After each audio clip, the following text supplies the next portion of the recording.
This is episode 2 of Who to Thunk It with Zeb. I'm going to get into our topic in just a minute.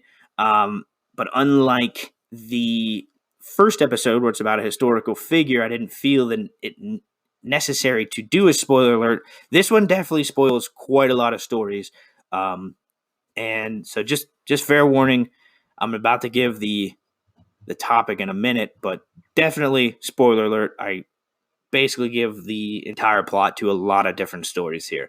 So if you don't want to hear them, and you hear that I give the version of my character first, go ahead and tune out, or I don't know, don't listen to it. That's okay too. Spoiler alert, you've been warned.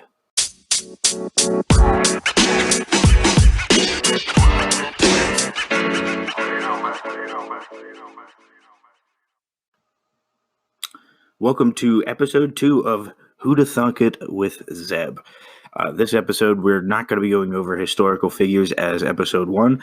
This will have an overall category of comic books, and specifically a character that I'm quite fond of, the Incredible Hulk. Most people have heard of the Incredible Hulk. He's been around for quite some time. He is awesome. Now, before we get started on the actual big green, it is important to note that the first Hulk that was in comics was in 1960 in a comic called Strange Tales 75. And this is not Bruce Banner and the Green Incredible Hulk. This is actually a different character. It just had the same name, same spelling.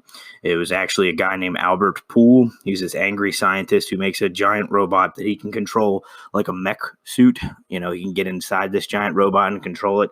He actually accidentally locks himself inside of the mech suit, but conveniently had unlimited supply of food and water. So it was a corny story.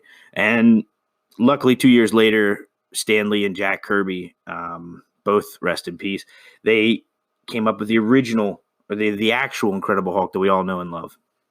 Now, Hulk was originally colored gray. Apparently, Stan Lee wanted his character, his anger management character, to not be associated with any race. Just wanted him to be gray, neutral.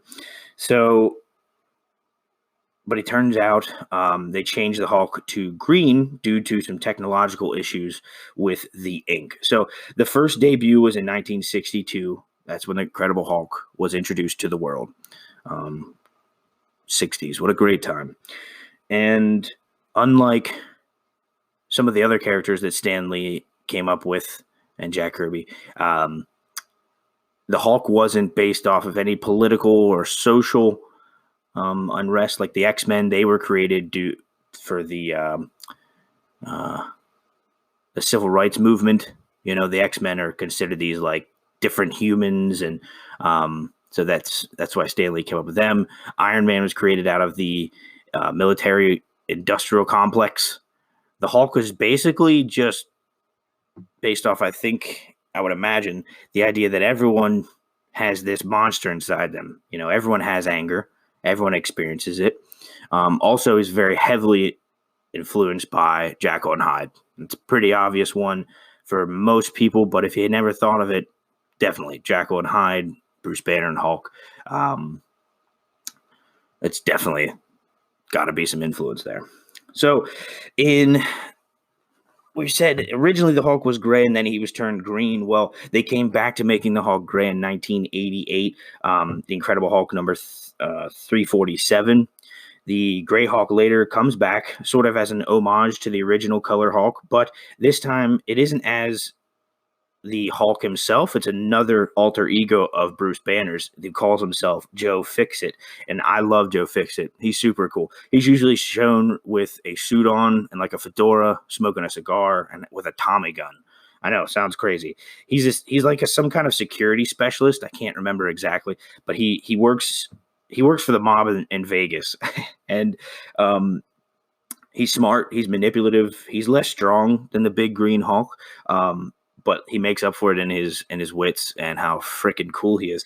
I don't know if this is in the comics, but I know somehow remember in the 1996 animated series, it was a show, Fix It only came out on like full moons or something like that, which is kind of weird. I don't know if I could see the show just doing that because it was quite the weird show, but I suggest checking it out. I think it's on Disney Plus now. Another version of Hulk we have here is the merged Hulk, or also known as Professor Hulk. In the comics, he came out in 1991 in Incredible Hulk 377, but also this version of Hulk can be seen in Avengers Endgame when you see Mark Ruffalo chilling in the diner and he's got glasses on, he's taking selfies with kids. That's the merged Hulk, basically. Hulk visits in the comics. Hulk visits Doc Samson, who's a psychiatrist in the comics and a pretty well-known character. He helps Banner merge and accept his monstrous side. They work together and are both very strong and very smart. In the 90s, this was like the prevalent Hulk. Like I said, it started in 1991. And it was cool because fans got to see Hulk at peace with himself, still strong, still smart, doing things like helping around the house with Betty. Like he would, take giant logs of, I think in the DC and Marvel crossover, the one I like from the 90s, you see Hulk taking giant logs of firewood just as like a chore and like smiling, being like, hey, Betty, what's up?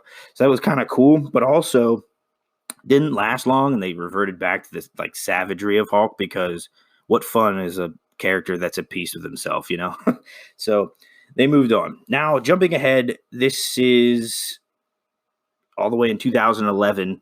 But I wanted to talk about this character. His name goes as Kull. It's spelled Kluh. At least that's the way I saw it. I don't know if it was a typo. But this Hulk actually was supposed to be a perfect clone version of Hulk, but instead the cloning got screwed up, and he came out as the worst parts of Hulk. So Hulk himself is supposed to be the worst versions of Bruce Banner. Kull is actually the worst parts of Hulk. So instead of being driven by anger and hatred, and like pent up just being angry like the Hulk, he's fueled by Hulk's sadness and depression. And he's big. He's black. He's got like giant scales. He's got red stripes going through him. He has white hair and he has claws. And he admits to only wanting to cause pain and suffering and bathe in the blood of the innocents. He's pretty dark. He's like an emo Hulk, basically. And it makes sense. He came out in 2011. That's when the emo craze was coming out. He shows up in a comic called Red Hulk Scorcher Earth #1. So I thought he's not in comics very long, but I thought he was worth mentioning. I thought the thought of an emo Hulk is pretty cool. And he looks pretty gnarly. Another version worth mentioning, just because it has movie reference here, is War Hulk. No, not World War Hulk. We'll get to that in a bit. But this is just War Hulk. And he's one of Apocalypse 4 horsemen. So if you saw X-Men Apocalypse, you notice that Apocalypse likes to pick his 4 horsemen. He picked in the movie, he picked Magneto, and a couple other characters. But in the comics in the 90s, there was a comic series, and Apocalypse picked the Hulk as one of his 4 horsemen. And Hulk got this weird-looking gnarly armor, included some spiked brass knuckles with a glove and a whip. It was kind of weird, and the 90s were crazy. But I just thought it was cool because you could probably wrap your head around that because it was in the movies that when Apocalypse makes someone the 4 horsemen, you get a couple extra powers, right? So it's Hulk, but he's a little bit more souped up with some weird ancient X-Men powers. Next up is my personal favorite version of the Hulk, and no coincidence, also regarded as the strongest version of the Hulk. This is the Green Scar, the Sakaarson. This is the World Breaker, the World War Hulk, right? This came out in 2006, series called Planet Hulk. It is my favorite comic series. I have the huge book of it and the next series, World War Hulk. I actually got my dad to read this. I've read it multiple times through. They made an animated movie that did not do the comic justice. But if you want to get an idea of the story, you can check it out. I think it was on Netflix for a while. but might now be on Disney Plus. Anyway, so the strongest version of Hulk. This series reminded me a lot of Edgar Rice Burroughs' Princess of Mars, which is a book that was written in 1912 by Edgar Rice Burroughs. It's a science fiction. It's about a guy who goes to another planet, is enslaved, made to be like a gladiator, and then fights his way to become the king of the planet. That's essentially the story of Planet Hulk. Check out that book. I love Princess of Mars. Actually, yeah, that book series. So anyway, let me get into the story because I love it. So this is going to be probably the longest one. In Planet Hulk, there's the Illuminati that's made of a bunch of different people. Iron Man, Doctor Strange, Black Bolt, Professor X from the X-Men, Reed Richards from Fantastic Four, and Namor the Submariner. The only one of those that has not made it to TV or movie is Namor, which I love Namor. He's awesome. But anyway, so these are all like these super powerful superheroes from Earth. They call themselves Illuminati. The Hulk goes on one of his major rampages and destroys a bunch of stuff. You'll see that as a recurring theme here. Hulk gets angry, breaks a lot of stuff, maybe even kills some innocent civilians. Doesn't try it, but, a building falls. It's going to hurt some people if it's unexpected.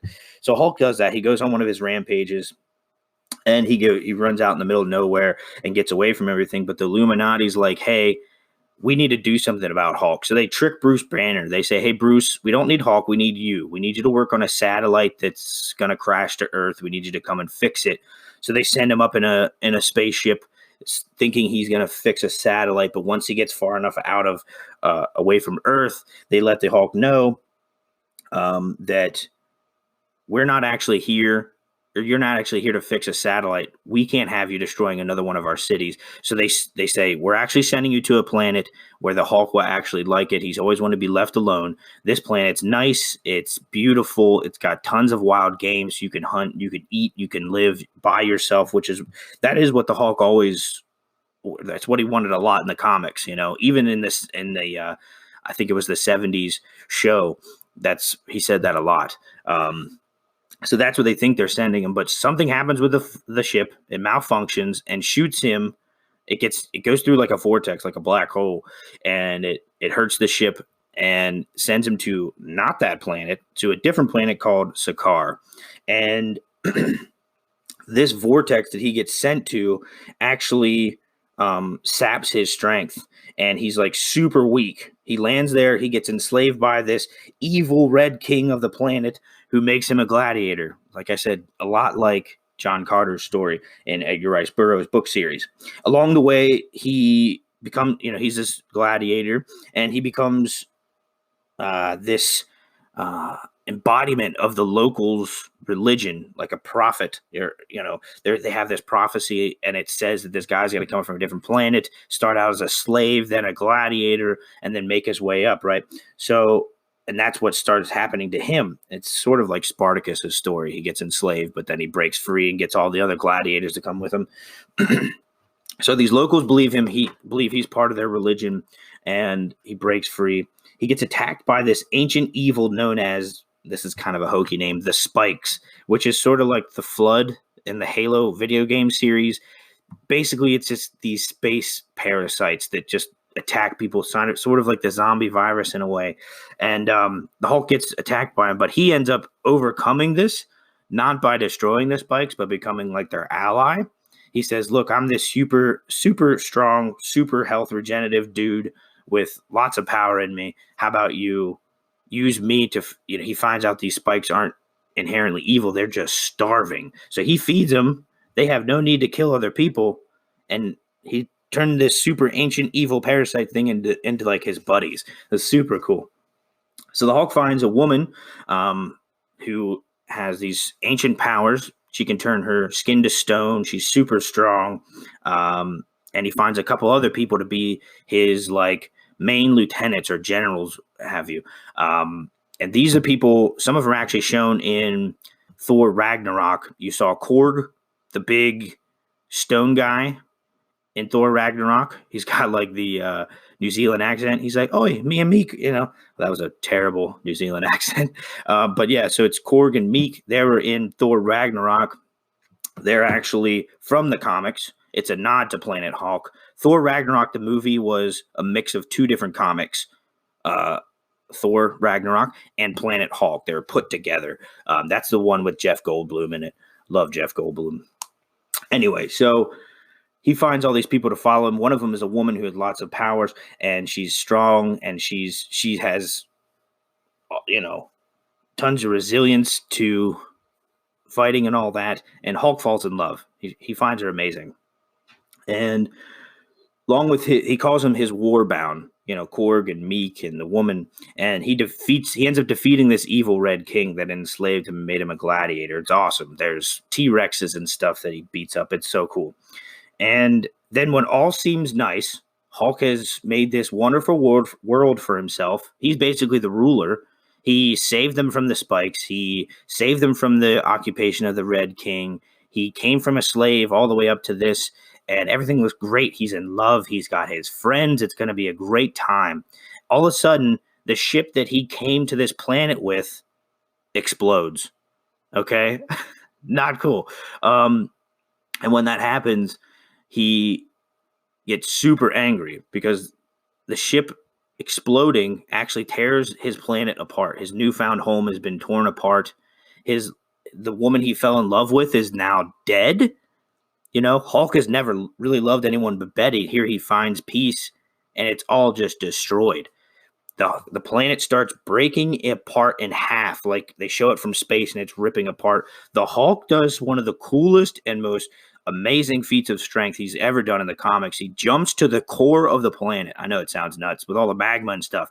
He grabs the core and fixes it, and then he takes the tectonic plates and puts them back together, saving the planet, basically. A lot of people died, but not everyone died because he did this, which is freaking sweet. Hulk is now madder than ever. And when the madder Hulk gets, the stronger he gets.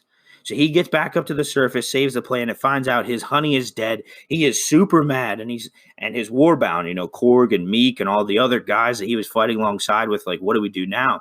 And he was like, now we go back to Earth and we start cracking some skulls. And that's the end of Planet Hulk. Kicks off the next comic series that goes right after it, World War Hulk. In the comics, while all this is going on, is Civil War. That's why they did it in the movies like that. Civil War was happening in the movies with Tony and with Iron Man and Captain America, but Hulk was never there and Thor wasn't there. You know what I mean? They did it very similar to the comics. And it was really cool. So, but in the comics, this is why they didn't do it justice in the movies. In the comics, Hulk comes back and he's not happy. He's not there to help people. He's there to mess some stuff up. I'm trying not to curse on this podcast. He shows up. Black Bolt, I said he was part of the Illuminati. He's this guy who he has super voice power. It sounds crazy, but if he whispers, he levels a city. If he yells, he can crack a planet in half. Well, Hulk literally did just mend a planet from cracking in half. He shows up, and Black Bolt's on the moon. He says, "What's up, Black Bolt?" And he's like, "Hulk, I don't want to kill you." He's like, "Oh, I'd like to see you try. I'm a lot stronger than I used to be." And he just beats the snot out of who's considered the second strongest human being in the Marvel comic verse. Beats the crap out of Black Bolt. It's super cool. He ends up beating the crap out of Tony for a bit, but then survives. He beats the crap out of everyone. He goes to Professor X is part of the Illuminati. He goes to the X-Men.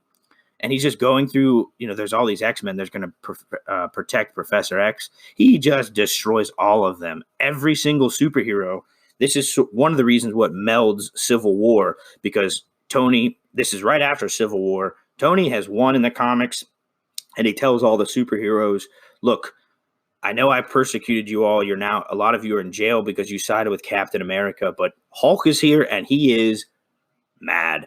We need your help. I will shorten your sentences. I'll even forgive most of your sentences for going against me and not being a registered superhero if you help us do some kind of damage control. And this is like She-Hulk, everyone you can think of in the Marvel universe. It's crazy. It ends with, if you could guess who actually subdues Hulk or how, like I said, this is the strongest version we've ever seen. Tony Tony Iron Man actually comes up with a satellite that can shoot down into space and sap all the gamma radiation from Hulk. So it doesn't kill him. It just turns him back into Bruce Banner, which is really smart, and that's the only way they could do it. This is after Hulk has basically beaten all the strongest, heaviest hitters in the Marvel Universe. It's amazing. Just such a cool comic series. Anyway, now we're going back to, that was in 2006. Now we're going back to 1992. There's another version of the Hulk, Incredible Hulk, Future Imperfect in 1992. We have, this version's called the Maestro Hulk. I've never read this comic series, but I'm going to because I've heard so much about it. This is 100 years in the future. The Hulk has been ravaged by the world has been ravaged by nuclear war. All the survivors are under the rule of an evil genius known as the Maestro. Spoiler alert, it's the Hulk. And all of the Hulk's friends, the Avengers, the heroes of Marvel, have died. And he's now also been exposed to tons of radiation, gamma radiation. So those two things, his psyche's a little got fractured because all his friends died. And then also all that radiation kind of made him go nuts. Didn't kill him. He's the Hulk. Radiation's his thing. But it did make him go nuts. The Maestro, in 100 years in the future, old Hulk, basically, he's got a big white beard. He wears like skulls around his neck and stuff. He's sadistic to the extreme. But he is able to use Banner's intellect to further his evil power. He's the only person who ends up beating Maestro is Hulk from present day, Savage Hulk. And that's only because he time traveled to the future. As to why he time traveled, I'm not exactly sure. Like I said, I didn't actually read this one, but it is a cool story. I looked all this stuff up. Maestro's only killed one. He's transported back in time to the moment that Bruce Banner actually first became the Hulk with that first gamma bomb. That's what kills the Maestro. So he's important, the Maestro. It came out in 1992 because it shows you it's such a cool alternate version of what Hulk could be in the future. And next we have another version of Hulk that a lot of fan theories like to say is what led to Maestro. So this is in the future, just not as far in the future as Maestro. This is the Pappy Banner version of Hulk from the Old Man Logan series, which came out in 2009, which I did read this one. It's amazing, or at least the first part of it. In the future, once again, Earth is not in good shape. All the villains have killed mostly all the heroes, and there's nuclear war. Most of America is like a desert. Hulk survives along with his cousin She-Hulk, and they flee to California. Over time, Hulk goes nuts from the radiation, like Maestro, and from seeing all his buddies die. Again, like I said, you can see why there's parallels between old man Logan, Pappy Banner, and the Maestro Hulk from 1992. Remember, this is in 2009, so it's quite a lot of time later. So the Hulk decides to call California, get this, Hulkland. Sounds like an amusement park. And he ends up, so like I said, he brings She-Hulk there, but they end up deciding sort of like, we might be the only two left. We need to repopulate the Earth. She's his cousin. Yeah, this is a dark one. So he ends up having lots of offspring with his cousin. This is why it's such a fun comic to read. A lot of this messed up stuff. And they have a lot of inbred offspring. And they call themselves the Hulk Gang. So they're not very smart. That's why they come up with all these not very good names for things. The Hulk Gang actually finds out that Old Man Logan, aka Wolverine, is actually living in their turf. They don't like it. They like to mess with them a lot. And one day they end up killing his family. At this point, Wolverine has a wife and kids, and the Hulk Gang kills them. Guess what? You don't want to be on the bad side of Wolverine's revenge. Not a good idea. So Logan actually decides to kill all of them. He said, well, now I've got nothing to live for, so I'm going to kill all of you. He kills all of the Hulk Gang. So I think it was like hundreds, if not hundreds, dozens. In the comic, I remember there was like fields of them. They all lived in like a trailer park. And he goes up and kills them all. And Pappy Banner's like, you killed all my boys. I'm pretty sure She-Hulk is non-existent at this time or gone. But anyway, Pappy Banner, and this weird inbred crazy Hulk is like, he's like, Logan, you can't kill my boys. They get into a fight. It's pretty brutal. And eventually what happens is the Hulk ends up eating Logan, swallowing him whole. Well, if you know anything about the Wolverine's powers, he can regenerate himself. So just because you chomped him up, what you need to do, if you really want to kill Wolverine, we'll get into that later, but he swallows him whole, and the Hulk's like, it tasted good. I'm going to go back to my life and making more Hulk gang, weird hillbilly kids. But that's not how the comic ends. Logan actually regenerates. You see claws pop out of the Hulk's gut, Pappy Banner's gut, split him open, and he just comes out of his stomach and is like, you're an idiot. I regenerate. Why did you not remember that? And kills him. Kills the Hulk. It's really cool. So that was Old Man Logan Hulk. There's another one. A lot of times in the comic, they like to put Hulk and Wolverine together because they're really cool. They both have healing. They're both savage, Hulk's angry. Wolverine's also got, a temper. I like to think of it as in actual wildlife, in actual reality, there's the actual Wolverine. It's an actual animal. And the bear, the Wolverine is so ferocious it fights the bear. It's the same idea. Like Hulk would be the bear, Wolverine would be, the Wolverine. So in the year 2000, in the Ultimate Universe, it's the comic series, they came out with the Ultimate Universe is like a compressed version of the comics. If you're new to comics, I'd suggest buying that one. You're going to be like, wait, that's not how it went, but it's a lot more compressed, and it's only like the heavy hitters, the more important people of Marvel. It's really interesting. So Hulk ends up leveling a town and then a city, and it makes him a wanted man. Like I said, that's a recurring theme in Hulk's stories. When this happens, Nick, like I said, it's a little bit different. So Nick Fury tasks the Wolverine with finding and killing the Hulk, like Wolverine is his own private assassin. The Wolverine obliges, because he likes the challenge of a good fight, and he hears the Hulk is quite the warrior. Wolverine finds Hulk holed up in a penthouse surrounded by beautiful women who are scantily clad. When Wolverine gets there, the Hulk is like politely asks if he wants some hot chocolate, which, Wolverine's heard he's this savage, crazy dude who can't listen to reason. He shows up, he's like, hello, Logan, would you like some hot chocolate? So it takes him off guard. Wolverine's surprised, and because Fury briefed Wolverine and told him he had anger issues to the point where Hulk is just a beast.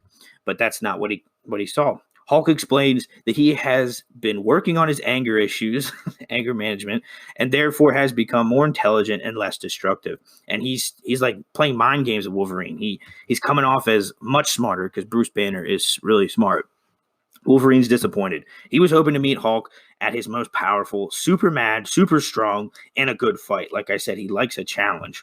So the Hulk is going on about how smart he is, and he's outwitting and make Wolverine sound like an idiot. He's trying to insult him, or the Wolverine's trying to insult Hulk at every turn, and he gets him and trying to get him mad so he can face a worthy version of the Hulk. But the Hulk is too zen, quote unquote.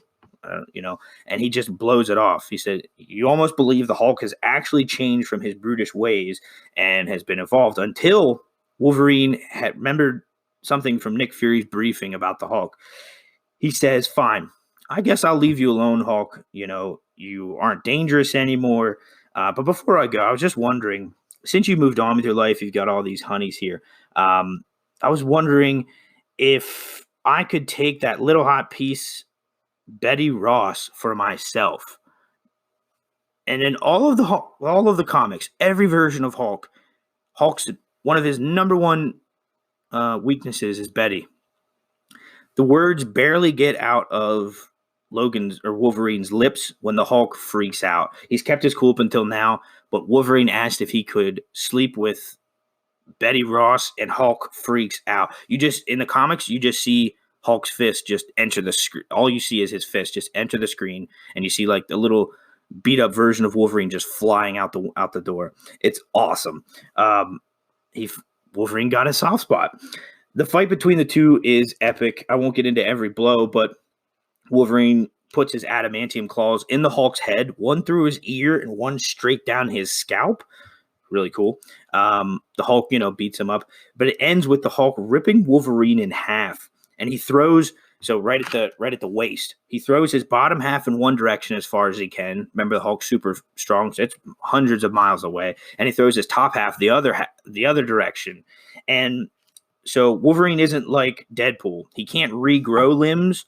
If you saw Ryan Reynolds' Deadpool, he got his arm chopped off or his hands chopped off and they grew back. That's not Wolverine. He has to put his body back together to survive, to heal. So the Wolverine has to drag his upper half hundreds and hundreds of miles, drag himself through the wilderness with his claws to get to his bottom half and put himself back together. So that's why I was saying when Pappy Banner and Old Man Logan, he shouldn't have swallowed him whole. He should have maybe ripped him apart and swallowed his feet. Probably would have worked out okay. But if you swallow the whole body, he's going to come back together. I just think it's so brutal. Hulk threw one direction, his bottom half in one direction, his top half in the other, and the Wolverine, in order to survive, had to crawl hundreds of miles just to put himself back together. That is freaking sweet. So those are main versions of the Hulk.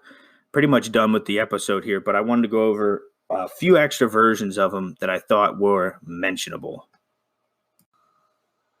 So some other versions of the Hulk, we have Venom Hulk. In 1989, Venom from the Spider-Man universe has bonded with Peter Parker, but instead of going right to the next guy, sorry, I can't remember his name, but he goes to the Hulk.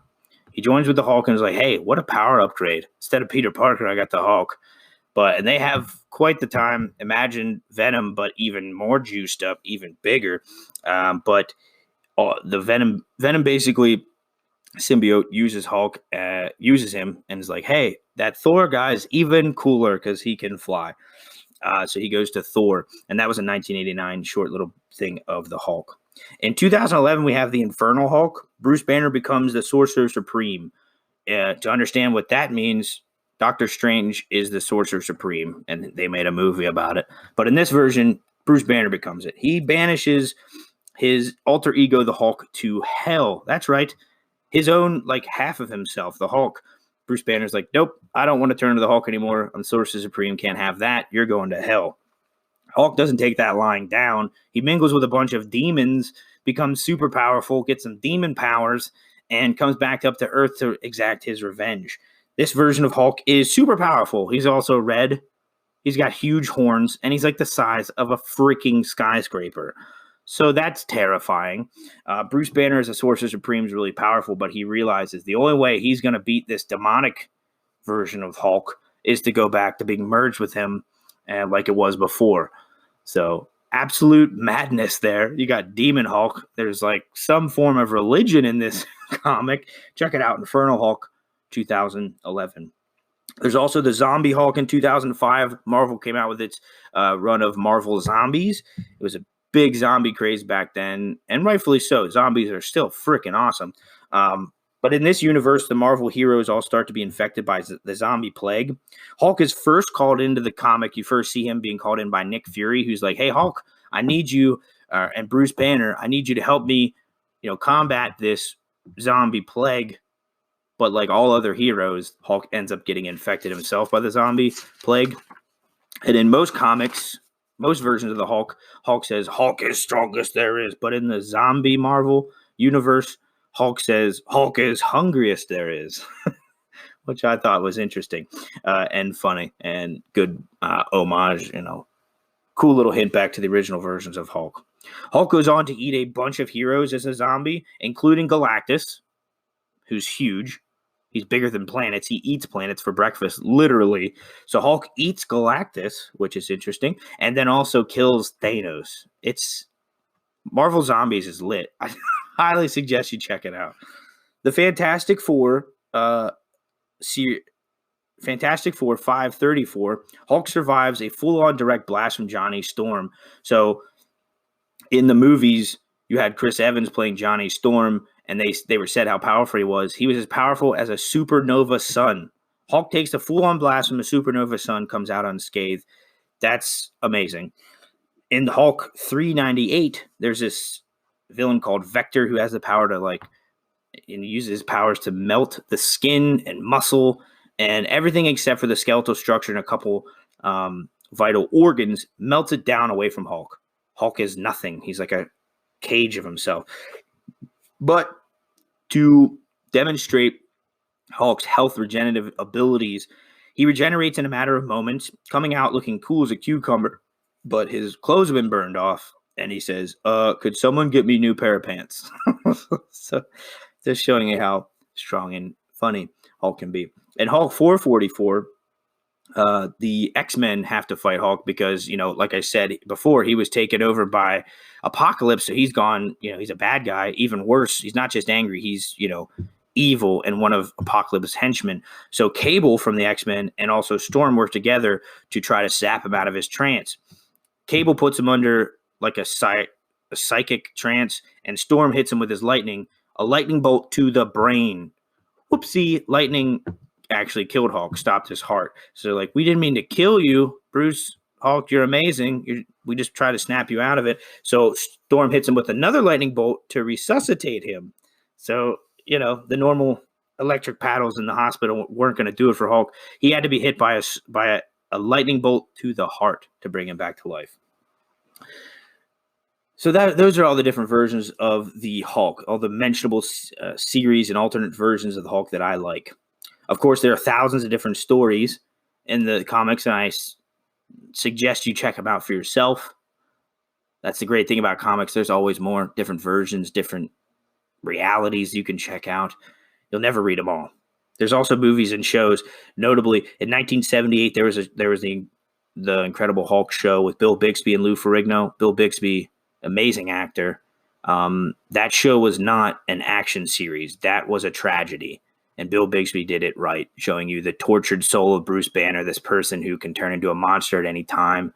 And I think it was, this is 1978. I think they were trying to show that anger issues are a real thing. And Bill Bixby took it very seriously and did an amazing job. However, the action scenes were terribly hokey. Now, Lou Ferrigno is a walking tank. And seeing him painted up in green, shirtless, you're like, I didn't know human beings could look like that. Seriously, he was huge. But still, the action scenes were not, the film industry had not really done that well at working out hand-to-hand combat at the time. Then there's the current Marvel Cinematic Universe with Mark Ruffalo, who's done a great job. Before him, Ed Norton. I personally like Ed Norton more than Mark Ruffalo. Not by much. Mark Ruffalo is still awesome, but and most people say they like Mark Ruffalo more. No offense, Mark. You're doing a great job, but I just love Ed Norton. I think he did that whole tortured soul thing a little bit better than Mark. And in 1996, there's the animated series. There was now I guess is owned by Disney, and I'm pretty sure it's on Disney Plus. Check it out. It's kind of a weird, wacky animated thing. They went all over the place, but I think that's why it's so fun. They had Joe Fixit. They had the Brainiac. It was pretty cool. Check it out. This character, the Hulk, has been around for 58 years, since 1962. He's about as old as my dad, which is awesome. And he's also one of my dad's favorite characters, if not my dad's number one favorite comic character. Hulk is my favorite because some of the earliest memories that I have is my dad reading comic books to me as a little kid, and the Hulk always captured my imagination. When Stan Lee passed away, rest in peace, sir, I wrote that this character, the Hulk, was known for getting mad and breaking stuff.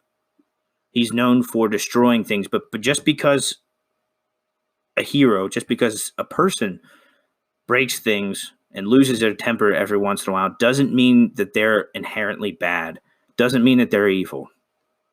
And I thought, whether that was Stan's intention or not, it's a very powerful message to send to people. And it's what I needed here as a kid. I always was getting in fights and stuff as a little kid. So I think that's what's important. These are the reasons why I love comics so much. The stories, like all these colorful versions of the Hulk, keep getting better and they're awesome. But what comics really are special for is inspiring people, inspiring children to be the best that they can be on a moral, a physical, intellectual, you have it, all those different levels. They are the American mythos. The ancient Greeks had Zeus. They had all these different versions. You know, the Norse, they had Thor and all them. America has their comic books. And I think we saw that come to fruition in the 2010s with the Marvel Cinematic Universe and DC. It no longer was just a book version of it. It was mainstream movies making more money than any movies have ever made before. And a lot of comic book people would say that some comic book people were like, oh, you know, it was my thing. Now these movies are out and everybody thinks they're a comic fan. I didn't take it that way. I loved it that everyone else could share these stories as well. I love that they're back. I love that it's mainstream now. So, but credit for this episode of the podcast goes to Marvel Comics themselves. Go out and buy some comics, because on a podcast you have no idea what I'm talking about, what these characters look like, and the artwork is phenomenal. I love art. I love drawing. They don't just draw it; they ink it as well. It's a whole process. It's amazing. So go out and buy them. They're all available online. Some are probably available at your local comic book store, which if you've never been to a comic book store, you need to go. I'm like a kid in a candy shop there. I love going to comic book stores. Haven't gone in a while. I'm going to get my girlfriend to come with me pretty soon because I'm looking forward to it. I recommend you check them all out for that artwork. Thanks for tuning in for Who to Thunk It episode 2. Who to Thunk It with Zeb on the Incredible Hulk. Hope you guys have a great day. Adios.